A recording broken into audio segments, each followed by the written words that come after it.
Et aujourd'hui, nous sommes les témoins de la manifestation de l'Esprit de Dieu dans nos vies.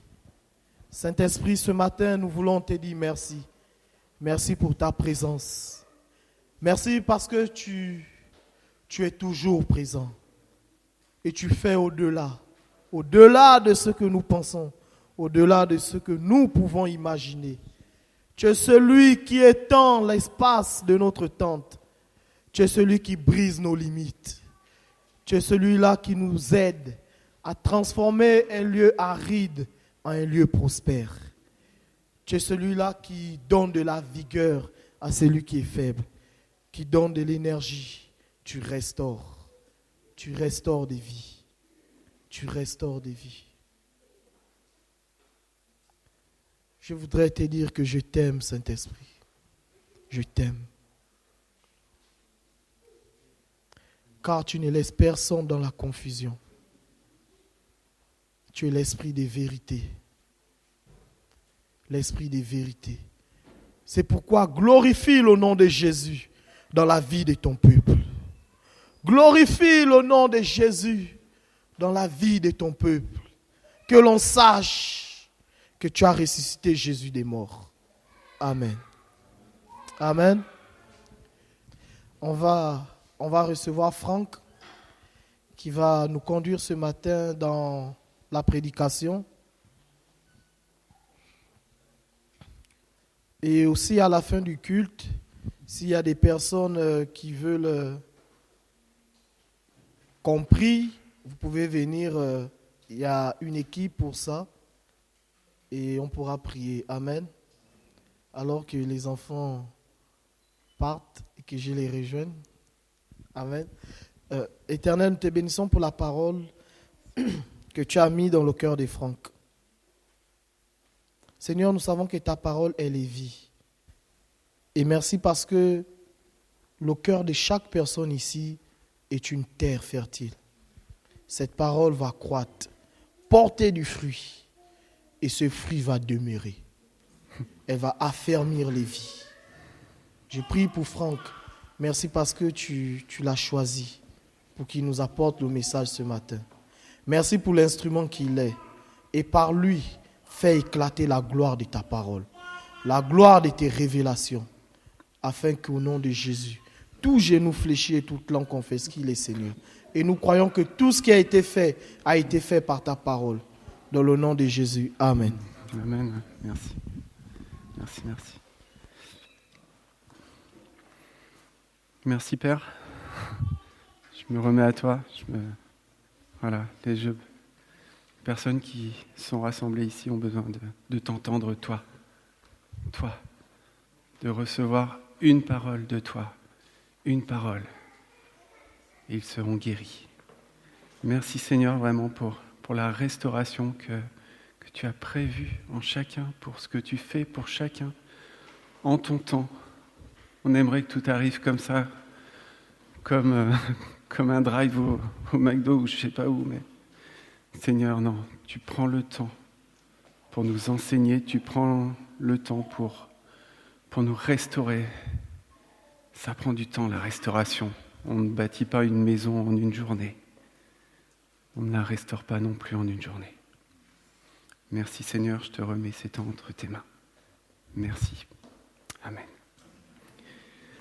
Alors je voudrais parler à quelqu'un, peut-être plusieurs personnes aujourd'hui. Je ne sais pas. Mais le Seigneur m'a donné quelque chose pendant qu'on louait. Merci vraiment pour la louange, vraiment. Amen Seigneur, merci. Juste, merci, je suis sûr que tous on a beaucoup reçu, mais en tout cas moi aussi j'ai beaucoup reçu et je voudrais vraiment dire merci, merci, merci. Et le Seigneur me donnait quelque chose vraiment et je demandais tout à l'heure une feuille de papier parce que c'est vraiment ce que j'ai vu. Et vous savez ce que c'est ça ? Ça c'est un cœur. Il y a un cœur ici, il y a des cœurs, je ne sais pas. Il y a un cœur, il est comme ça. Et le Seigneur me disait, chaque pli, chaque chose qui a été pliée comme ça, c'est des blessures. C'est des blessures. C'est peut-être des coups, c'est peut-être une main qui s'est posée où il ne fallait pas. C'est un abus. Ça peut être verbal aussi, un abus. T'es pas assez comme ci, t'es pas assez comme ça, tu feras rien dans ta vie, t'es un moins que rien. Voilà, le genre de parole. Il y en a parmi nous qui les ont reçus, et ça a fait ça. Ça a fait un cœur comme ça. Ça a fait un cœur qui... Le Seigneur, il a envoyé ce cœur-là sur la terre pour que ça, ce soit une lettre lue. Une lettre lue, vous voulez la lire là ? Moi, je vois rien. Là, je vois peut-être un A, là, je vois peut-être un B, là, un M. Je ne sais pas ce qui est écrit dessus. Et je veux vraiment dire à quelqu'un que le Seigneur, il demande aussi quelque chose. Parce que toutes ces brisures-là ont fait que tu t'es fermé. Et que tu t'es comme dit à l'intérieur de toi, je ne mettrai plus ma confiance en personne. Et tu restes comme ça. Alors je veux vraiment te dire qu'il faut, si tu veux être une lettre lue, si tu veux que les autres voient autour de toi ce que le Seigneur a mis en toi, ce pourquoi tu es là sur cette terre, eh bien, il faut déjà que tu dises, ok Seigneur, je vais apprendre à te faire confiance petit à petit. Puis tu vas t'ouvrir petit à petit. Et puis dans la confiance dans le Seigneur, tu vas apprendre à marcher. Le Seigneur, il va te rafraîchir, il va te restaurer. Et petit à petit, on va commencer à voir des choses. On va commencer à voir des choses. Et les personnes autour de toi vont dire, mais cette personne, mais elle est transformée, qu'est-ce qui lui arrive ? Avant, il restait prostré comme ça, comme quelqu'un qui a été battu. Il reste dans un coin comme ça, on ne le voyait pas, on n'entendait pas sa voix. Il ne bougeait pas. Et là, d'un coup, il se met à témoigner des choses merveilleuses du Seigneur pour sa vie. Ben voilà, petit à petit, il va s'ouvrir. Et petit à petit, les autres vont voir ce qui est écrit sur sa vie. Voilà ce que je voulais vous dire. Amen. Gloire à toi, Seigneur. Et la deuxième chose, c'est un témoignage personnel, juste. Parce que le Seigneur, oui, il m'a donné des choses. Et vraiment, c'est aussi le témoignage de Anne qui m'a touché et qui fait que, voilà, j'ai travaillé sur ces choses les 2 dernières semaines et j'étais là, mais Seigneur, j'étais triste à l'intérieur et je ne sais pas pourquoi, j'étais triste à l'intérieur, j'avais pas la joie et j'ai pris le Seigneur au mot, j'ai dit, mais Seigneur, tu me donnes des choses, oui, elles sont belles et alors il y a des choses vraiment là qui me réjouissaient mais tout de suite après, j'étais à nouveau triste. Et moi, avec le Seigneur, je suis très franc, je suis très, voilà, très cash, même un peu trop des fois, je me le permets un peu trop.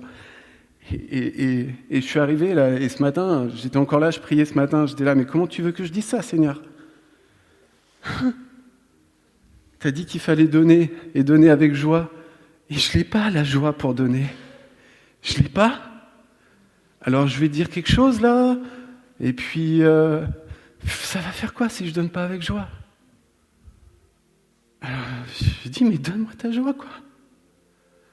Et puis voilà, c'était juste une pensée, hein, là, je vous l'exprime, mais c'était une pensée, quoi. C'était ce matin. J'ai franchi la porte ici et j'ai reçu la joie, là, vers le poteau. Mais vraiment, j'ai failli, vraiment, je suis quelqu'un d'assez réservé comme ça, et j'ai failli exploser de joie parce que j'ai fait quelques pas ici. Je m'y attendais vraiment pas. Et j'ai reçu la joie. Et donc aujourd'hui, maintenant, là, je suis heureux de vous donner, de vous partager ces choses avec joie. Et je rends grâce à Dieu, vraiment.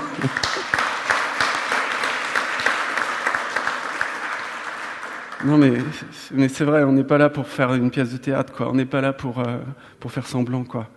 Et c'est, voilà, des fois... Enfin, voilà, moi, je préfère être entier avec vous, quoi. Donc aujourd'hui, je vais vous partager quelque chose vraiment que le Seigneur m'a donné pendant tous ces jours. Et je voudrais juste vous dire, voilà, on va juste essayer de s'approcher d'un mot. Mais quel mot ? Donc juste d'un mot. Et ce mot, c'est le shalom. Ce mot, c'est le shalom. Donc, plusieurs parmi nous, je pense, savent ce que ça veut dire, c'est la paix. Enfin, souvent on le traduit par paix, mais ça va beaucoup, beaucoup, beaucoup plus loin que la paix. Voilà, en fait, ça n'a pas de limite, le shalom. Donc, pour s'approcher un peu du shalom et de sa signification, donc, on va regarder à Jésus. Pourquoi on regarde à Jésus ? Parce qu'il est le Sar Shalom, c'est-à-dire le prince de paix. Sar, c'est le prince, comme Sarah, c'est la princesse. Donc on va s'approcher, on va essayer de voir le shalom au travers de Jésus. Et comme d'ailleurs, on ne peut pas voir Dieu. Dieu, on ne peut pas le voir. Mais on voit qui il est parce que le Fils nous révèle qui il est. Et là, c'est la même chose, quoi. On va voir le shalom au travers de Jésus parce que Jésus le révèle, parce qu'il est prince de shalom, prince de paix.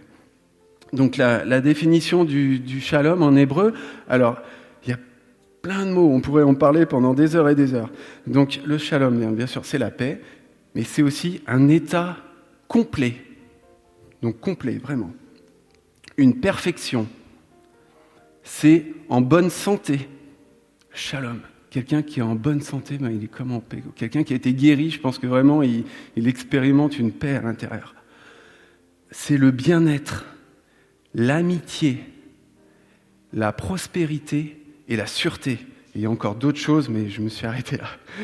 Voilà. Donc vous vous rendez bien compte qu'on ne va pas tout aborder aujourd'hui, et vous allez retrouver aussi dans ce que je vais vous partager des choses que je vous ai déjà dites par le passé.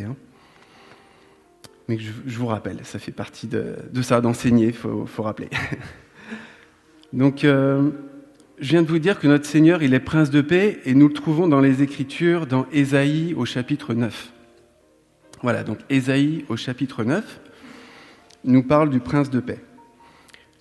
Mais je peux que vous partager le verset 1 et 2 aussi, parce que c'est une introduction complète au prince de paix.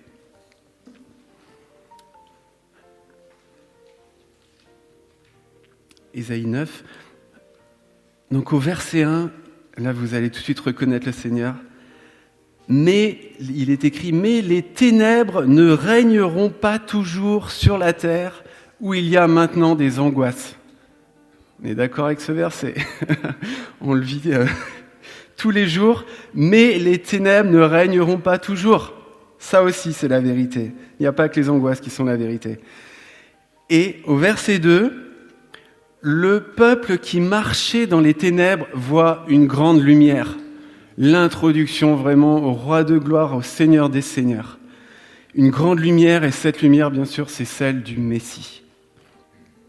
Donc là, on arrive au verset 6, que je voulais vous lire. Voilà. Donc, « Car un enfant nous est né, un fils nous est donné, et la domination reposera sur son épaule. On l'appellera admirable, conseiller, Dieu puissant, Père éternel, Prince de la paix. Donner à l'empire de l'accroissement et une paix sans fin au trône de David et à son royaume, l'affermir et le soutenir par le droit et par la justice, dès maintenant et pour toujours, voilà ce que fera le zèle de l'Éternel des armées. » Amen. Donc Jésus-Christ est le prince de paix. La tête, il gouverne. Donc en tant que prince, il a le pouvoir et l'autorité, notamment en ce qui concerne la paix.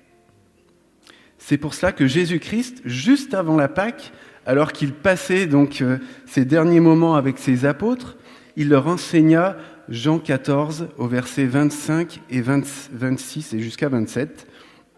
Il leur dit « Je vous ai dit ces choses pendant que je demeure avec vous, mais le Consolateur, l'Esprit Saint que le Père enverra en mon nom, vous enseignera toutes choses et vous rappellera tout ce que je vous ai dit. Je vous laisse la paix, je vous donne ma paix. Je ne vous donne pas comme le monde donne, que votre cœur ne se trouble point et ne s'alarme point. » Là, on voit les angoisses. Mais il y a la réponse du Seigneur qui est là aussi. Jésus-Christ, parce qu'il est le prince de la paix, a le pouvoir de la donner. sa paix, c'est comme une partie de lui. C'est une partie de son cœur. C'est lui, c'est comme son amour. Son amour pour nous remplit tout son cœur. Et son amour, c'est une partie de son cœur. Et bien la paix, c'est pareil. C'est une partie de lui. Et comment le Seigneur, il la donne, cette paix? Comment la transmet-il? Il le dit juste avant, le consolateur. Le consolateur. Le Saint-Esprit va venir pour répandre cette paix. Le prince de la paix va venir par son Saint-Esprit pour établir la paix dans les cœurs et pour accroître son royaume de paix.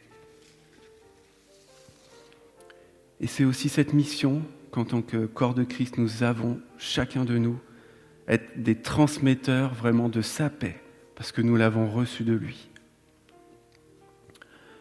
Donc, ceux qui vont procurer la paix, vont-ils l'accomplir par leur propre force? Bien sûr que non, comme je viens de vous le dire. La paix, c'est le fruit de l'esprit, et il fait partie de la liste de Galates 5, 22. Donc, s'il fait partie de la liste de Galates 5, 22, il ne fait pas partie du fruit de l'esprit de ce monde. C'est clair.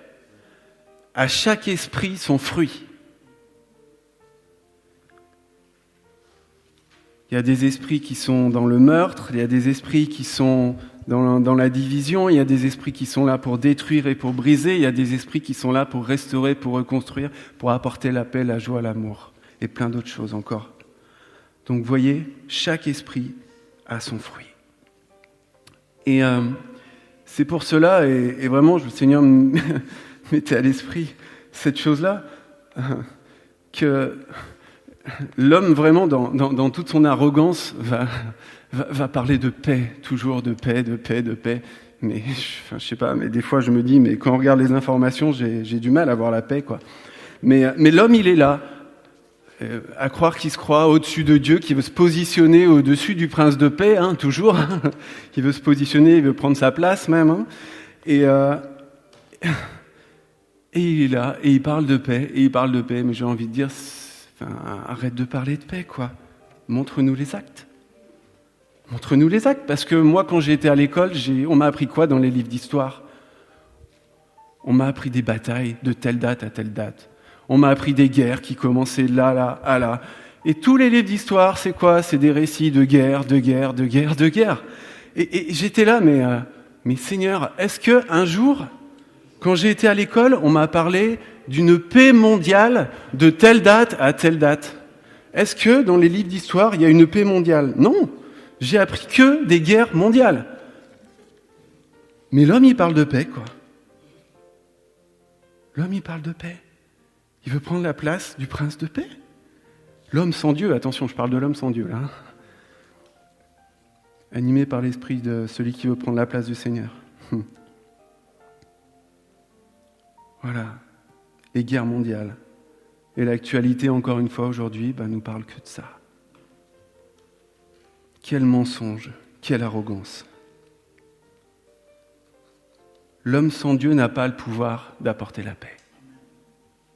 Parce que c'est le fruit de l'esprit. Seul le prince de paix a le pouvoir de la donner par son esprit. Et lui seul, quand les temps seront accomplis, apportera sur cette terre une paix totale. Pourquoi? Parce qu'il en a posé le fondement à la croix. Il a posé le fondement de la paix à la croix. 1 Jean 2, versets 1 et 2. 1 Jean 2, versets 1 et 2.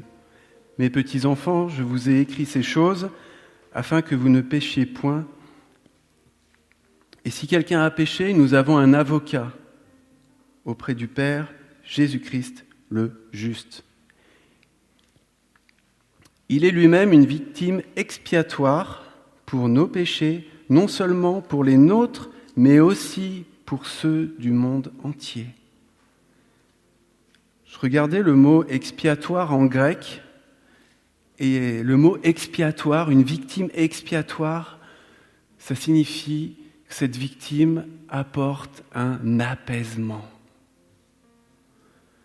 L'expiation, c'est le moyen d'apaiser. C'est une propitiation. C'est des termes un peu qu'on utilise. Enfin, moi, tous les jours, je ne parle pas de propitiation. Mais la propitiation, c'est vraiment apporter un sacrifice. Alors, ça se fait dans plein de religions. C'est apporter une offrande pour apaiser les dieux. Pour apaiser. Voilà. C'est utilisé comme ça, la propitiation. C'est pour apaiser le divin. Donc l'apaisement par l'expiation, alors elle a deux rôles. Elle a un rôle au niveau de l'homme et au niveau de Dieu.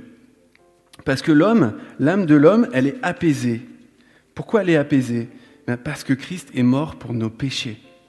Donc vous imaginez vivre sur cette terre, enfin maintenant c'est plus mon cas, mais avant ça l'était, vivre sur cette terre en se disant, mais si je meurs ce soir, je vais où ? Là, je m'amuse un peu, je sors, je fais ceci, cela, voilà. Bon, des fois, je me sens un peu sale. Bon, mais allez, je m'amuse, je profite de la vie. Ouais. Mais demain, je vais où si je meurs ? Parce qu'une fois, j'ai entendu un chrétien, il m'a dit qu'après la mort, il y a le jugement. Il a raison, il a tort. Si jamais il avait raison, je suis mal. Ouais. Je le dis un peu comme ça, mais c'est pas marrant du tout, quoi. Une âme angoissée qui chaque jour va se dire, c'est vrai ce qu'ils disent là-bas, ces chrétiens-là ? Si c'était vrai. Aujourd'hui, je suis dans la force de l'âge. Puis les années passant, je deviens dépendant.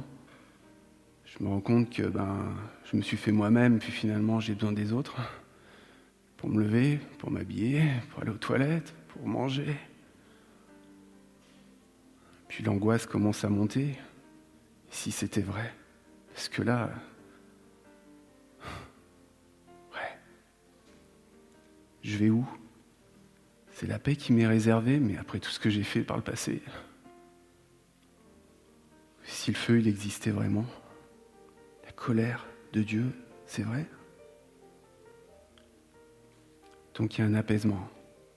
À partir du moment où en Christ, par la foi, on a cette assurance de notre salut qui est positionnée, qui est ferme, jusqu'à notre dernier souffle. C'est pas une fois où on a cru, une fois où on a dit « Seigneur, je te donne ma vie » et puis après on fait ce qu'on veut. Non, c'est jusqu'à notre dernier souffle. Jusqu'à notre dernier souffle. Donc là, il y a vraiment un apaisement par le salut, par l'assurance de notre salut qui est fait au niveau de l'âme. Quelle grâce pour chacun de nous. Donc l'expiation, c'est un apaisement pour l'homme. Et pour Dieu aussi. L'expiation est un apaisement pour Dieu. Pourquoi ? Parce que la colère de Dieu a été apaisée. Le péché avait causé une séparation vraiment entre Dieu et les hommes. Et le Père a donné son Fils, son unique, son parfait. L'offrande parfaite. La seule offrande dans l'univers qui pouvait apaiser son cœur de père. La seule offrande dans l'univers qui avait la capacité d'apaiser son cœur. Pas les actes qu'on essaye de produire pour avoir mérité le salut, on ne mérite pas. Mais vraiment, Dieu a fourni lui-même l'offrande par son Fils. Son agneau parfait. Et cet agneau parfait, quand on y réfléchit un peu, mais il n'y avait que lui qui pouvait racheter le monde, le péché du monde. Pourquoi ? Parce que c'est de lui dont il est sorti. Tout a été fait par lui et pour lui. Donc en fait, des fois on s'imagine le Seigneur, le petit Jésus, mais il est immense. Tout est sorti de lui, tout ce qui vit, tout ce qui est venu à l'existence est venu par celui qui est l'existant, par le Seigneur lui-même. Donc en fait, lui seul pouvait racheter toute la création. Lui seul. Et on retrouve ce même sens de payer le prix dans un mot, le mot réconciliation. Le mot réconciliation, on le lit dans 2 Corinthiens. Alors je vous prends juste cet exemple-là, mais il est dans beaucoup d'autres versets. Mais juste déjà dans 2 Corinthiens 5, 19. Car Dieu était en Christ réconciliant le monde. Le monde, c'est le cosmos. Le cosmos, quoi. C'est l'univers. C'est la Terre, l'univers entier. Donc réconciliant le monde avec lui-même, en n'imputant point aux hommes leurs offenses, et il a mis en nous la parole de réconciliation. Donc s'il a mis en nous, c'est aussi pour qu'on la porte ailleurs. Car Dieu était en Christ réconciliant le cosmos avec lui-même. Donc le cosmos, la Terre, l'univers tout entier. Et le mot réconciliant, c'est katalage en grec. Donc c'est un mot qui signifie échange, ça signifie le travail d'échangeur de monnaie. Et ça signifie aussi, ce mot réconciliation, ça signifie aussi l'ajustement d'une différence. Et là, j'ai fait « Waouh, Seigneur !» En français, quand on a un problème avec quelqu'un, on dit souvent « on a un différend ».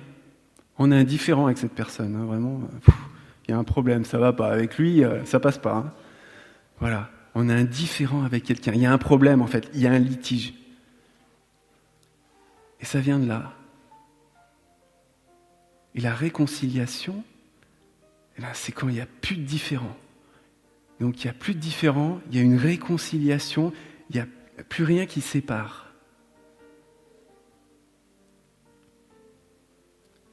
Donc vous comprenez bien qu'il y avait un différend entre l'homme pécheur et Dieu, quoi. Il y a une séparation, et Christ, en mourant à la croix et en versant son sang, il a ajusté la différence. Il a ajusté. Il a pris sur lui la différence. Christ à la croix, il a payé le prix pour que la différence entre les cieux et la terre soit ajustée. Donc en accord. Et en fait, il réunit les deux, donc cieux et terre avec lui-même. Et je vous ai lu dans 1 Jean que Jésus est notre avocat. Un avocat qui plaide en notre faveur.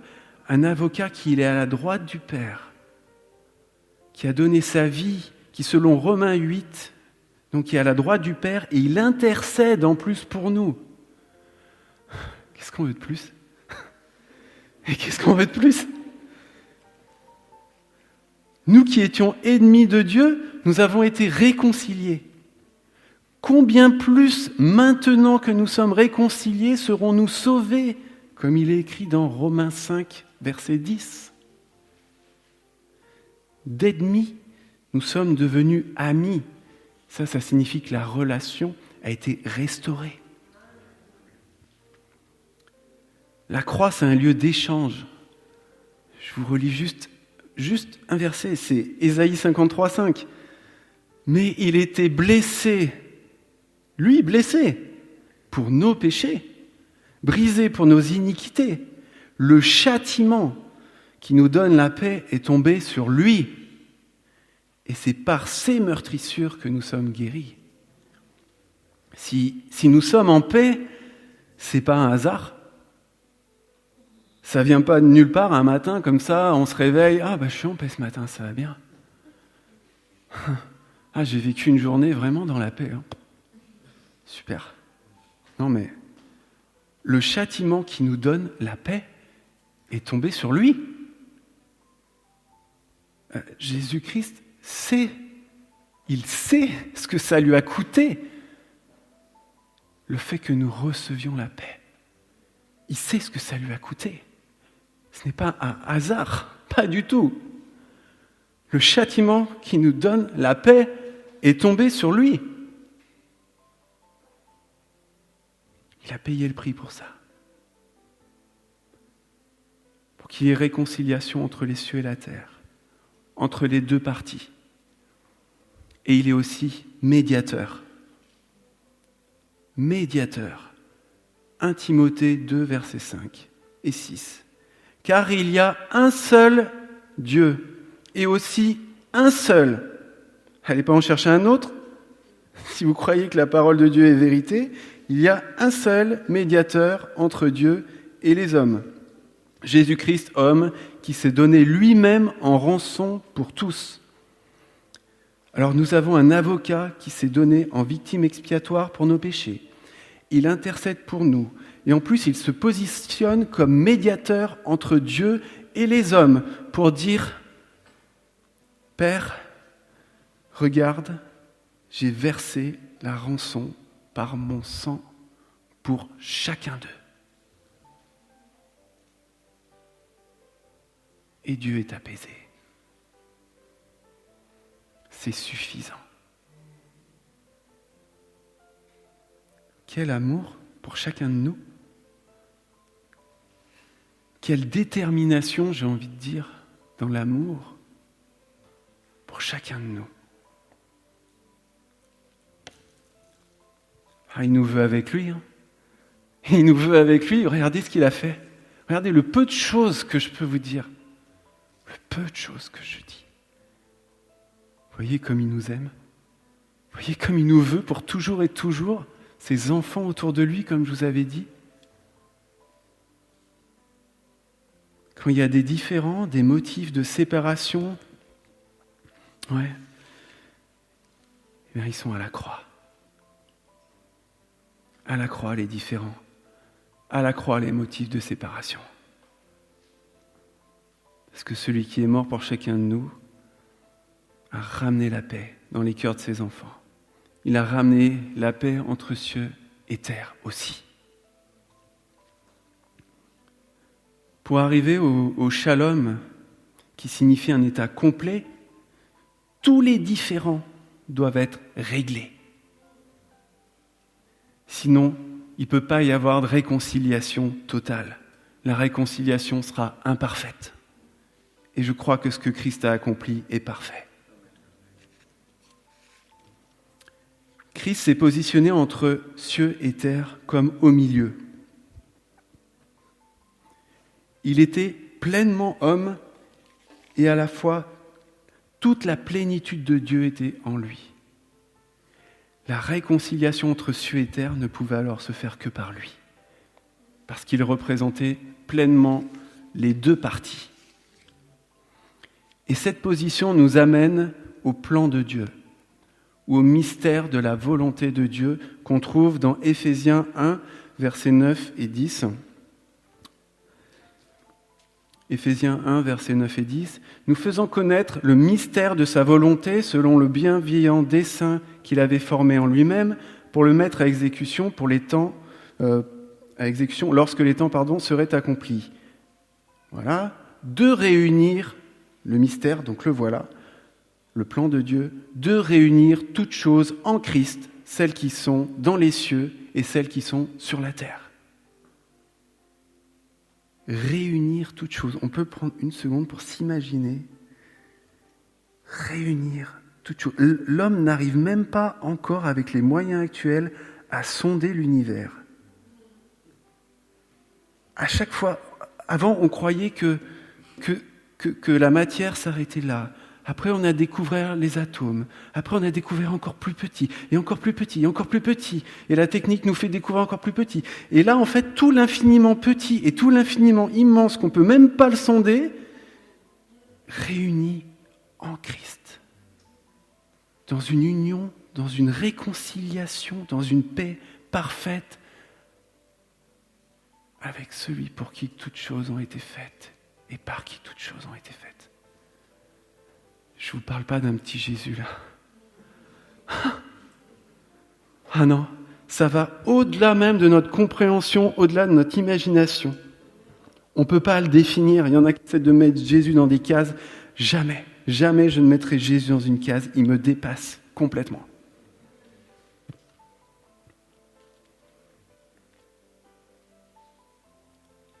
Celui par qui et pour qui toutes choses ont été créées désire unir avec lui-même dans son amour tout ce qui a été fait.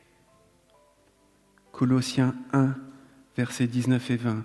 Car Dieu a voulu que toute plénitude habitât en lui. Il a voulu par lui réconcilier tout avec lui-même, tant ce qui est sur la terre que ce qui est dans les cieux, en faisant la paix par lui, par le sang de sa croix. En faisant la paix par lui, par le sang de sa croix. Donc la croix, elle est le fondement de la réconciliation totale de tout ce qu'il y a dans les cieux et de tout ce qu'il y a sur la terre. Et nous comprenons alors pourquoi Jean 21 nous dit que si vous voulez écrire tout ce que Jésus a accompli, le monde ne pourrait contenir les livres que l'on écrirait. C'est immense. Qui peut le comprendre ? On arrive peut-être juste un peu à effleurer ce qu'il a accompli. Et d'ailleurs, souvent, on limite ça juste à l'homme. Et c'est très bien. Enfin, c'est bien d'en parler, mais il ne faut pas le limiter, j'ai envie de dire. Mais le péché, il a atteint la création tout entière. Un simple exemple, on le connaît tous. On connaît tous. Vous mettez un loup et un agneau dans une cage, qu'est-ce qui se passe ? C'est clair. Enfin, on connaît la suite, quoi. Mais n'oublions pas que c'est à cause du péché qui s'est introduit sur cette terre qu'on voit des choses comme ça.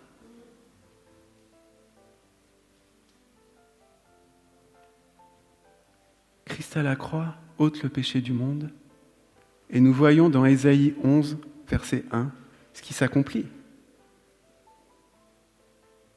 Puis un rameau sortira du tronc d'Isaïe, donc de la lignée de David, et un rejeton naîtra de ses racines. L'esprit de l'Éternel reposera sur lui, esprit de sagesse et d'intelligence, esprit de conseil et de force, esprit de connaissance et de la crainte de l'Éternel. Voilà notre Seigneur.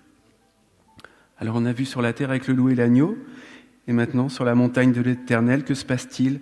La restauration de toutes choses. La restauration de l'homme, oui, mais la restauration aussi des animaux. Le loup habitera avec l'agneau. La panthère se couchera avec le chevreau. Le veau, le lionceau et le bétail qu'on engraisse seront ensemble, et un petit enfant les conduira. Moi, je laisse pas mes enfants conduire des panthères, ni même des loups. Je dis, attends, non, laisse, et encore, j'ai failli dire laisse faire papa, mais même moi, non. Moi, je vais plutôt prendre un fusil. Je suis désolé. Je suis un peu radical, mais là... Non, parce qu'on connaît la suite, quoi. Mais là, on est dans une autre dimension de la restauration. La vache et l'ours auront un même pâturage. Leurs petits, un même gîte. Et le lion, comme le bœuf, mangera de la paille. Le nourrisson s'épandra sur l'antre de la vipère. Et l'enfant sevré mettra sa main dans la caverne du basilic, donc de la vipère. Il ne se fera ni tort ni dommage sur toute ma montagne sainte. Je vous le partage, mais vraiment, ni tort ni dommage, ça fait complètement référence dans la signification des mots à ce qui remplissait en fait la terre au temps de Noé. Les torts et les dommages, on retrouve vraiment ça. Au temps de Noé, et il s'est dit que c'était plein même. C'était plein si bien qu'il y a eu jugement, quoi. Et là aussi, ni tort ni dommage. Donc on sera vraiment dans un... Le monde ne sera plus du tout le même, comme celui qu'on connaît actuellement. Donc ni tort ni dommage sur toute ma montagne sainte. car la terre sera remplie de la connaissance de l'Éternel. Car la terre sera remplie de la connaissance de l'Éternel, c'est elle aussi qui amène la transformation, donc comme le fond de la mer par les eaux qui le recouvrent. Donc rempli en hébreu, c'est magnifique, et ça fait complètement référence au shalom en fait. Vous allez voir ceux qui ont noté les mots de ce que signifie shalom, ou ceux qui s'en rappellent. En fait, remplir, donc c'est plénitude, c'est abondance, c'est être accompli, être achevé, être complet. On retrouve vraiment ce sens. Et pourquoi ? Parce que le Seigneur va remplir toutes choses. Il parle au travers du remplissage et il va remplir toutes choses de sa paix. Donc le mot remplir et le mot paix, ils se rapprochent vraiment, quoi. Ils s'unissent vraiment, comme pour dire ce que le Messie va faire. Et au verset 10, en ce jour, le rejeton d'Isaïe sera là comme une bannière pour les peuples. Les nations se tourneront vers lui et la gloire sera sa demeure. Et pareil, je regardais le mot demeure, mais magnifique. Le mot demeure, il est traduit par demeure, ce mot, mais en hébreu, littéralement, c'est le lieu de quiétude. Donc, de paix et de repos. Le mot demeure, c'est ça. Il signifie ça. Le lieu de paix et de repos. Toutes choses ici-bas ont besoin d'être restaurées pour qu'elles soient comme aux cieux. Alors, je cherchais le mot aussi restauration. Et j'ai été très surpris. Je ne sais pas si vous avez déjà entendu ça, en tout cas moi je ne l'avais jamais entendu. Et quand le Seigneur me l'a montré, j'ai fait waouh. C'est dans Acte 3. Dans Acte 3, lorsqu'il y a Pierre et Jean qui montent au temple et ils prient pour l'homme boiteux de naissance. Alors on connaît ce passage, on va quand même le relire parce que j'ai autre chose à vous dire. Dans Acte 3, verset 6. Donc alors Pierre lui dit, je n'ai ni argent ni or, mais ce que j'ai, je te le donne. Au nom de Jésus-Christ de Nazareth, lève-toi et marche. En le prenant par la main droite, il le fit lever. Au même instant, ses pieds et ses chevilles devinrent fermes. D'un saut, il fut debout et il se mit à marcher. Il entra avec eux dans le temple, marchant, sautant et louant Dieu. Amen. Ici, qu'est-ce qu'on voit ? Ici, nous voyons qu'au nom de Jésus, cet homme est restauré. C'est magnifique. Merci Seigneur pour ce que tu as fait pour cet homme au nom de Jésus. Et après que Pierre, il ait dit au peuple, « Pourquoi êtes-vous étonnés de voir cela ?» Eh bien, on va lire la suite. Donc, verset 19 jusqu'à 21. « Repentez-vous donc et convertissez-vous pour que vos péchés soient effacés, afin que des temps de rafraîchissement viennent de la part du Seigneur, et qu'il envoie ce qu'il vous a été destiné, Jésus-Christ, que le ciel doit recevoir jusqu'au temps du rétablissement de toutes choses dont Dieu a parlé anciennement par la bouche de ses saints prophètes. » Je n'avais jamais vu ça. Ce que nous trouvons, vous ne trouvez pas surprenant qu'en première partie, en premier lieu, il nous ait parlé donc d'un homme guéri, rétabli au nom de Jésus-Christ, et que l'on nous dise, un peu plus loin, au verset 21, en y faisant référence, que le ciel doit aussi le recevoir jusqu'au temps du rétablissement de toutes choses. Il y a un homme qui a été rétabli, et on nous parle après du rétablissement de toutes choses. Alors ce que je vais vous dire va peut-être vous surprendre, mais maintenant je ne vois plus du tout les choses pareilles. Maintenant, quand je vais voir quelqu'un guéri au nom de Jésus, je vais penser à une chose, je vais me dire, Seigneur, tu annonces le rétablissement de toutes choses.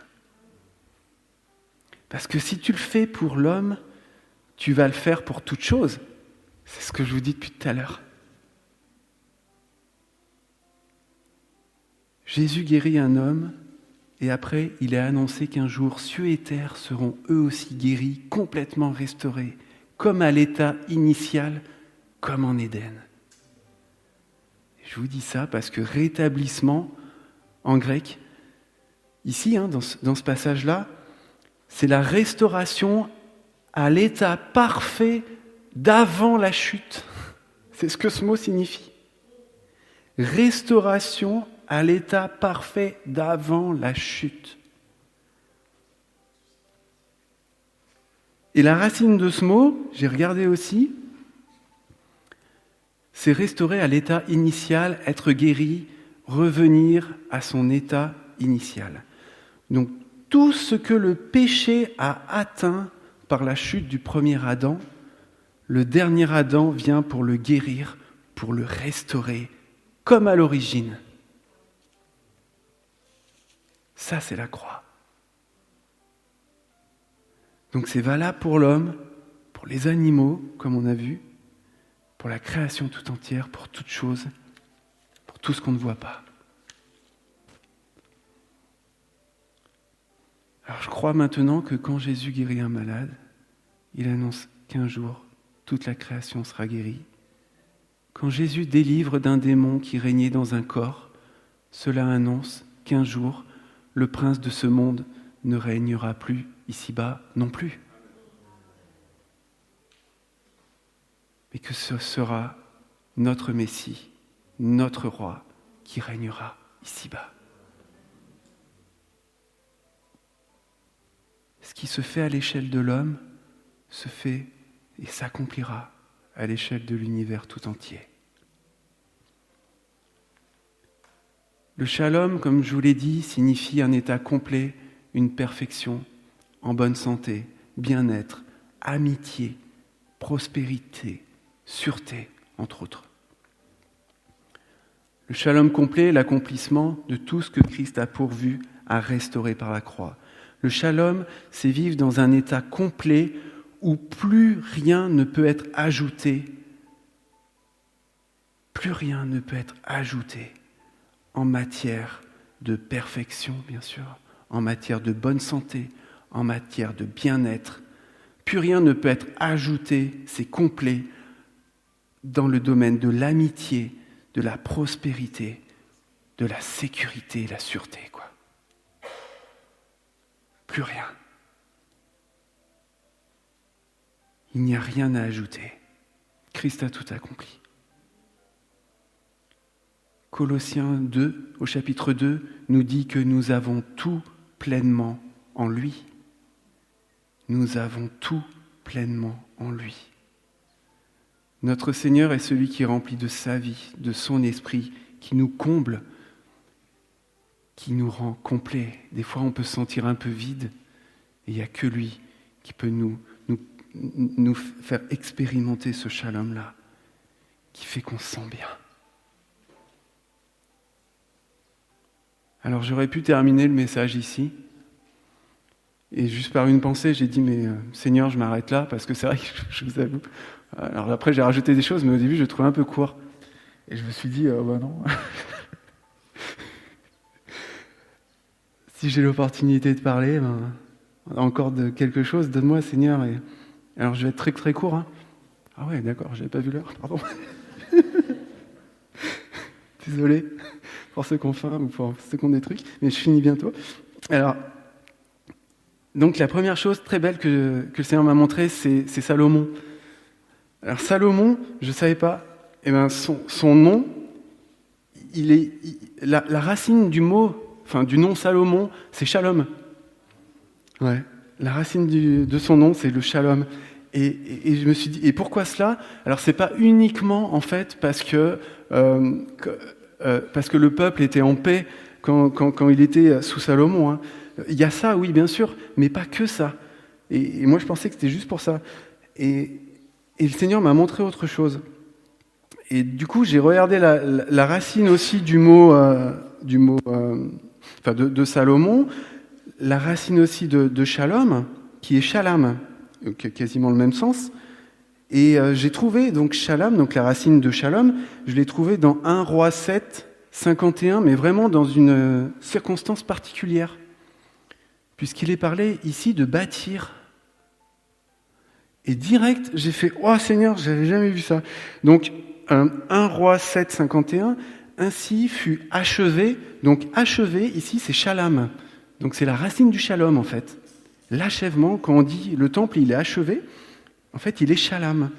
Donc, tout l'ouvrage que le roi Salomon, donc, dont la racine, c'est le shalom, en plus, fit pour la maison de l'Éternel. Puis il apporta l'argent, l'or et les ustensiles que David, son père, avait consacrés, et il les mit dans les trésors de la maison de l'Éternel. Donc le mot shalom signifie ici l'achèvement de la maison de l'Éternel. La maison, elle est complète. Elle est achevée. L'édifice, il n'y a rien à ajouter, quoi. Et tout de suite, j'ai pensé au Seigneur.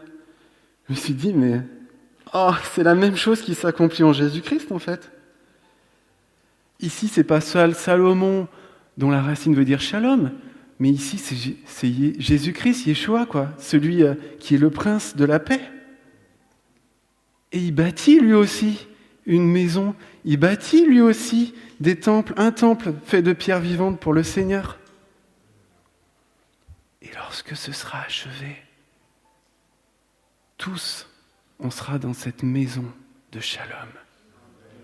On sera dans cette maison de paix.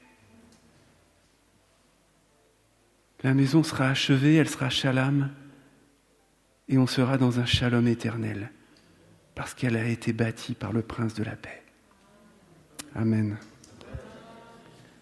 Merci Père. Vraiment, merci Père, parce que, voilà, tu m'as béni de donner ces choses avec joie, et vraiment je te rends grâce, et j'espère vraiment que, Seigneur, ça va encourager. Qu'il y a vraiment les choses de toi, Seigneur, restent dans les cœurs et qu'elles portent le bon fruit de l'Esprit, celui vraiment de la paix. Que vraiment donne à ton peuple, donne à tes enfants, donne à ceux qui veulent bien s'ouvrir à toi, Seigneur, de recevoir cette paix pleinement et qu'ils puissent marcher également en porteur de paix, en porteur de réconciliation, parce que c'est le ministère auquel tu nous appelles, chacun. Gloire à ton nom. Amen. Amen.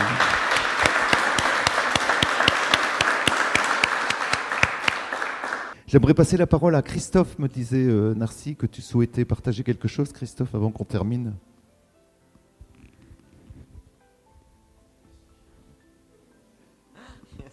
Merci. Oui, donc je vais faire court parce que du coup, je vois l'heure qui tourne. J'ai été encouragé là par quelques frères depuis quelques semaines en fait, notamment Fabien, Marien, et puis tout à l'heure en fait dans le temps de louange. Et c'est vrai qu'en fait tu as parlé de stérilité spirituelle, et je sais que pour ma part en fait je sais pas pourquoi en fait, mais c'était compliqué de témoigner en fait de ce que le Seigneur a fait pour moi, de ce qu'il fait pour moi, peut-être par timidité. Donc je pense souvent à Gédéon qui voilà, ça me parle en fait de dire mais tu n'es pas n'importe qui, tu as de la valeur à mes yeux. Et donc je voulais, tout comme le témoignage de Anne tout à l'heure en fait m'a interpellé. Et donc moi ça fait pas longtemps que je suis dans l'église. Ça fait 9 mois, hein, c'est le temps d'une gestation. Et le Seigneur a fait beaucoup pour moi depuis que je suis arrivé sur la région de Roanne. Et en fait, je pourrais dire... j'ai tellement de choses sur le cœur, en fait, mais je veux dire à tous parce que je pense que le Seigneur, il me dit sois pas timide, en fait, et va témoigner. Et au début, en fait, je me disais, mais... J'en ai parlé à Hervé aussi, et je dis mais en fait c'est pas marqué dans la parole quand on cite l'exemple dans les évangiles en fait du Gadarénien en fait, le démoniaque de Gadara en fait, et qui veut rester après avec Jésus en fait une fois qu'il est sauvé en fait, le Seigneur lui veut rester avec Jésus, et le Seigneur il dit non, il dit tu vas et puis tu vas raconter tout ce que le Seigneur a fait pour toi, et c'est pas marqué si tu le sens pas. Si tu te sens pas trop, si t'es dans l'émotion, prends ton temps, il n'y a pas de problème. Et j'ai relu, hein. Et du coup, ça m'a marqué ça.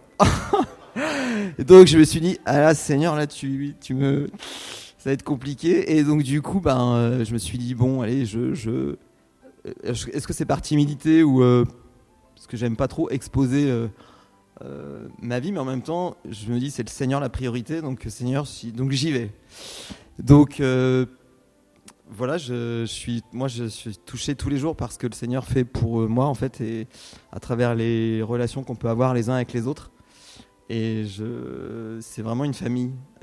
Marien, Paul, vous le dites, et je trouve que j'ai pas beaucoup de mots parce que j'ai beaucoup de choses à dire et je veux pas monopoliser le temps, mais le travail que j'ai, la maison en fait dans laquelle je suis, c'est le Seigneur en fait qui a conduit mes pas ici assez spontanément. En fait, dans la parole, c'est marqué que il y a dans le cœur de l'homme plein de projets, mais c'est l'Éternel qui guide ses pas.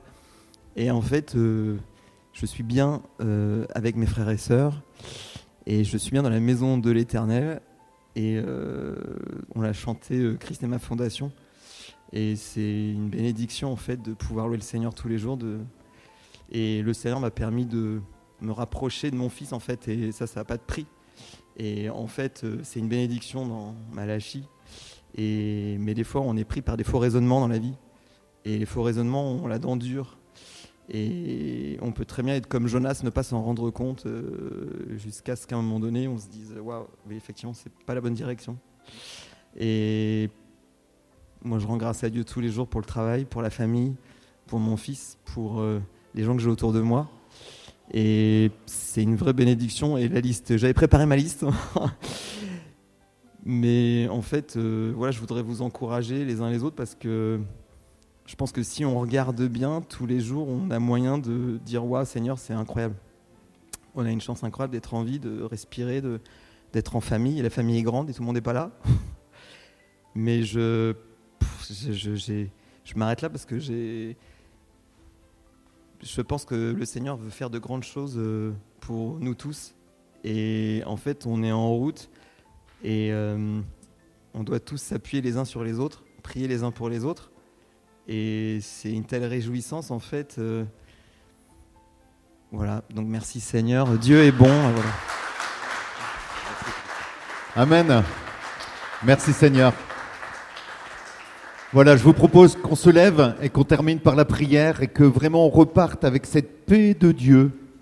La paix de Dieu, celle qui surpasse toute intelligence et qui garde nos cœurs et nos pensées en lui. Amen.